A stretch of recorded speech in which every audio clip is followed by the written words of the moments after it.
Oh, look at you all. Oh, family and friends and neighbours, hired hands, even the widows and children who have been helping us glean our fields during this harvest time. Oh, it means so much to me that you're here with us today. Thank you. I'm still in shock over what happened last night. And I know I shouldn't say it, but I'm so angry at my husband. Why did he have to be such a fool?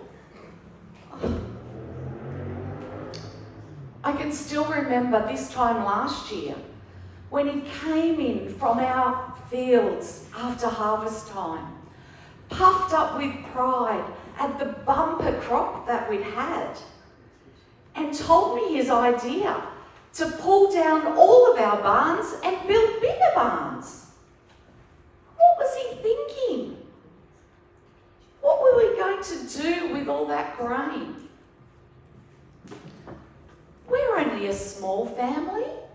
There's only so much grain we can use. Why did he want to do that? But when I questioned Michael about it, he said he was only looking out for our future, for me and our son. Because as he said, what happened if next year our crops got wiped out by the grasshopper plague? Or a hailstorm came and wiped out our crops? Or heaven forbid that there be another drought and famine. So I understood where he was coming from. He was just caring for us and building a future for our family and our future grandchildren. And if I'm totally honest, I really liked the standing in the community that we had because of our wealth. I loved the fact that when we went to different festivals and feasts, that I was able to have my hair braided with gold strands and strands of pearls. I loved that you all would comment on the fact that I'd have the most beautifully colours dyed into my fabric and a new tunic to go to each festival. I love the fact that every year since our betrothal, after harvest time, that Michael would have a new gold nose ring and a new gold bracelet made for me. I loved that we had one of the biggest houses in the whole neighbourhood, and that our floors had the most up-to-date, beautiful mosaics on them. And I certainly loved being able to give feasts that went for a whole week, and we were able to serve the choicest food and wine with all of our servants. And so he did it. Over winter time, he hired men, and they pulled down one barn and then built a bigger barn. And they did this again and again and again, till in time for this year's harvest, there stood 10 huge, brand new barns to put our grain in.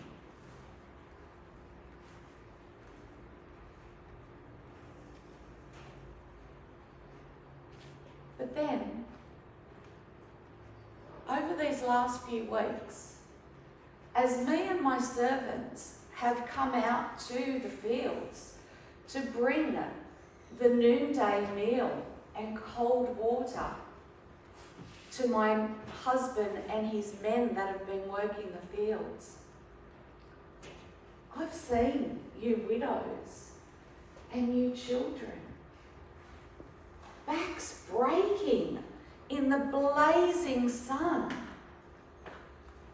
stooping down, trying to glean enough grain from what our men had left behind to be able to feed yourselves and your families. And my heart has started to break for you.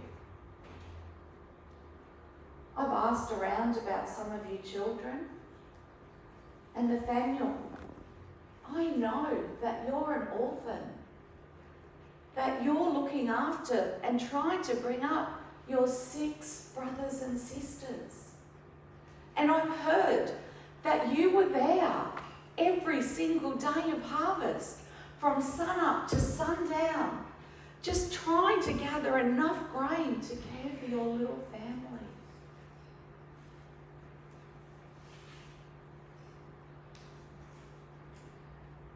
And it's made me realise, what do I need with another new gold nose ring or another gold bangle? I've only got 1 nose and 2 arms, for goodness sake, to put them all on. And do I really need a new tunic for every festival we go to?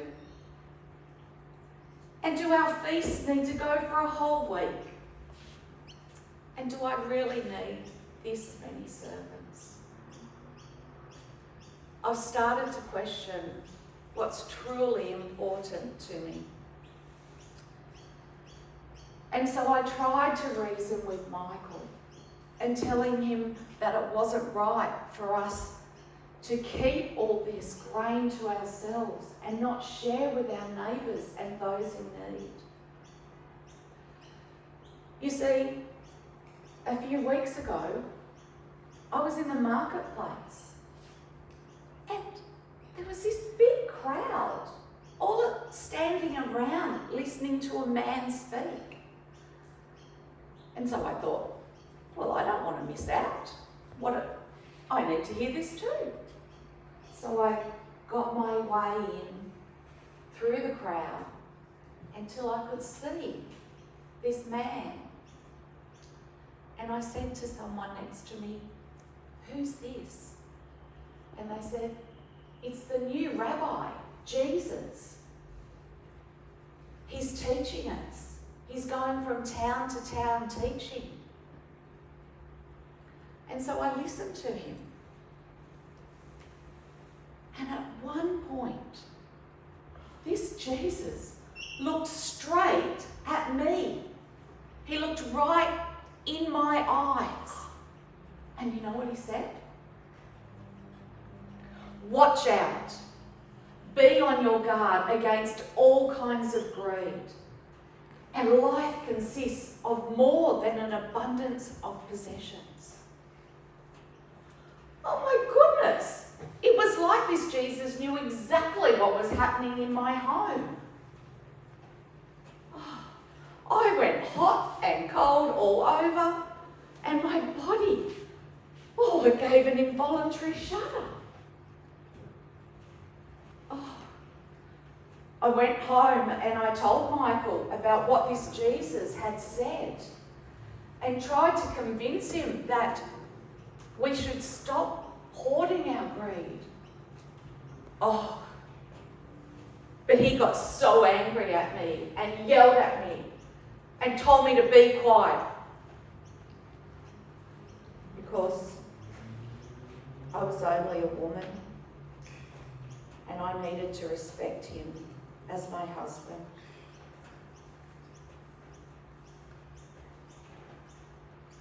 But then I've been talking to more of you, my neighbours. And some of you heard Jesus speak on another occasion. And he said the words of, "Do not store up for yourselves treasure on earth, where rust and moth destroy and thieves break in and steal. But store up for yourselves treasure in heaven, where moth and rust do not destroy, and where thieves do not break in and steal. For where your treasure is, there your heart shall also be." I wanted us to be storing up treasures in heaven instead of earth. But then last night, Michael invited all my brothers and their families over for a feast to celebrate the end of our harvest and the fact that every single one of those 10 new barns was filled to the brim of grain. And after dinner, he proudly said to my brothers, "You too could be rich like me if only you planned and worked hard." Oh my goodness, I just about had a heart attack. What would Yahweh think of Michael saying that? It was Yahweh that gave us the rains at the right time for our crops to grow. It was Yahweh that stopped the hailstones landing and wiping out our fields. It wasn't just Michael's hard work and planning that brought us into this position. It was also Yahweh's blessings. But then, do you know what my Michael said next? He said he was just going to sit back, eat, drink, and be merry. That's what he was going to do with Yahweh's blessings.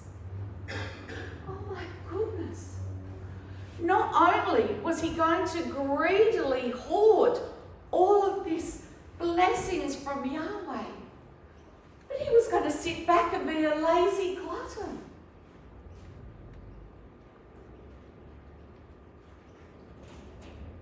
When we went to bed last night,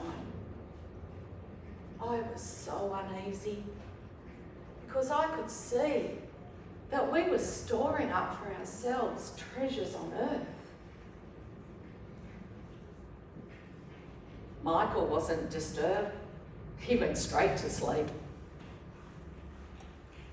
But I couldn't sleep. And I spent a couple of hours just tossing and turning. But finally I decided I was going to try once more to speak to Michael. Even if I had to get down on my hands and knees in submission and show him respect as my husband, but to plead with him to share our grain and our blessings with others, I would do it. So I gathered up the courage and I went to wake Michael up. But I couldn't. And when I turned him over,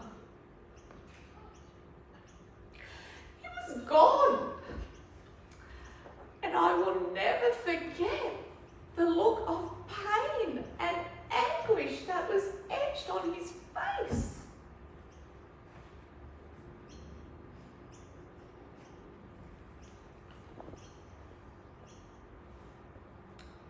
It was too late for Michael, but not too late for me and my son.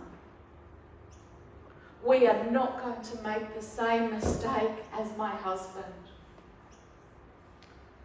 We don't need grain in those 10 barns.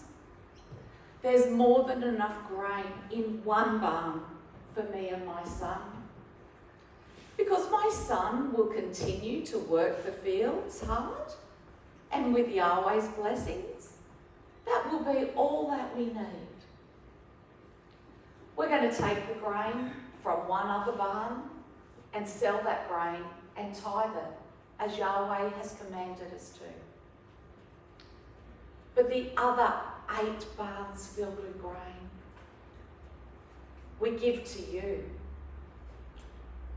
to the widows and the orphans, to the hired hands, to our neighbours whose crops were wiped out by the hailstorm, and of course, to Michael's brothers and my brothers.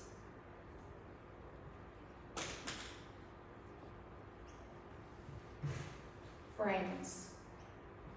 Don't be a rich fool like my husband. Don't let greed drive away your compassion. Don't store up for yourselves treasures on earth.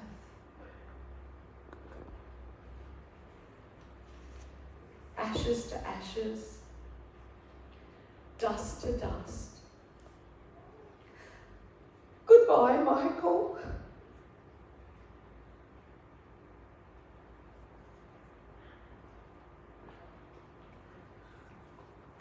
Someone in the crowd said to Jesus, "Teacher, tell my brothers to divide the inheritance with me."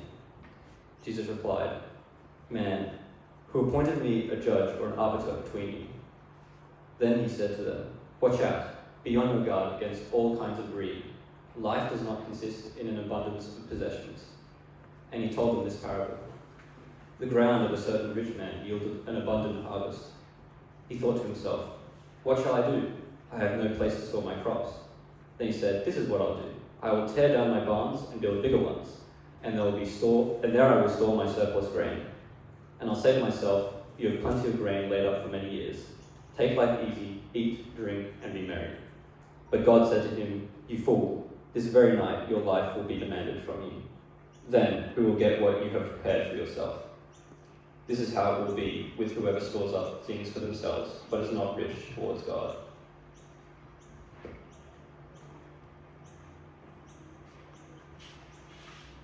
I actually wrote that message as part of my advanced preaching class for Morling earlier in this year.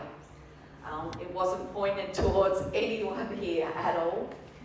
And I based that fictional character of the rich fool's wife on myself. Not that my husband is either rich or a fool. One of those. Not today. But as I looked at myself, I came to realise that I liked when people thought I looked nice. And I liked having an abundance of possessions and things. You see, one of the things that I loved to do was going and having my nails done at the salon every 3 weeks. And I loved it when people would say, "Gee, your nails look gorgeous, Carolyn. Oh, I love that colour that you've got." But then the war in Ukraine happened, and I saw pictures on the TV of people fleeing for their lives with nothing. And our friends that had been missionaries over in the Ukraine for 15 years, and that we'd actually gone over and visited them in the Ukraine in the year 2000, had sent messages saying that there were people that had fled for their lives with nothing to other countries, and they needed blankets and clothing, and people that had stayed behind needed food.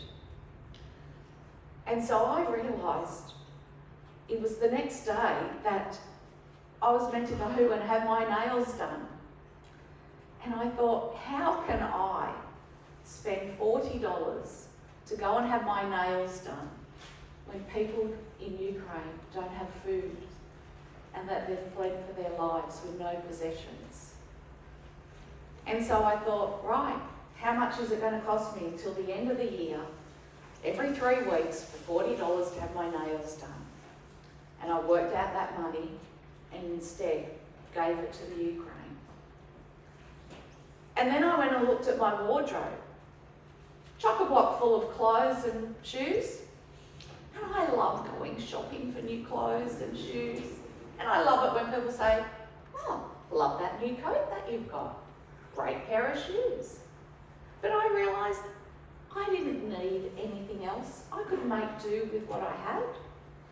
And so I set myself a goal for 6 months not to buy anything new. And I did. It's amazing what you can get away with. You don't need so many things that we think we do. And I used that money instead to give to whatever natural disaster had happened around the world that Baptist World Aid had asked for money for. or used it to bless others that may have been in a hard situation. And then as the interest rate rises have been happening, our real estate agent, our landlord contacted us and said that they were going to put up our rent by $40 a week. And I went, oh, great. But I could understand that they needed to recoup some of their money.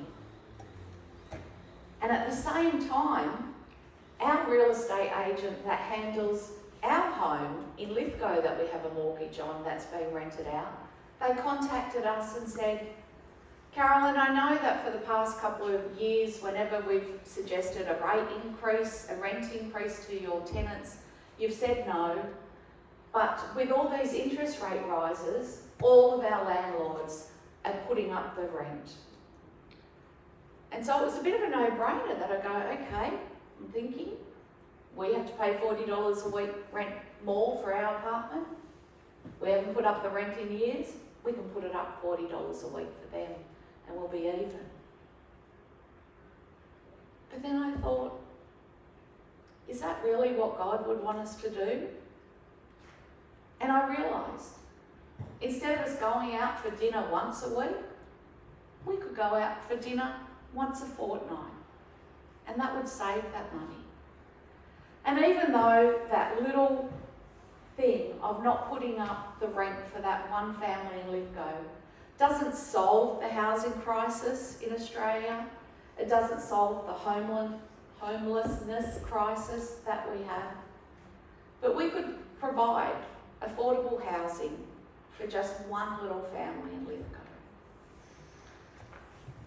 And so now I want you to spend some time with God and think about, what barns are you building?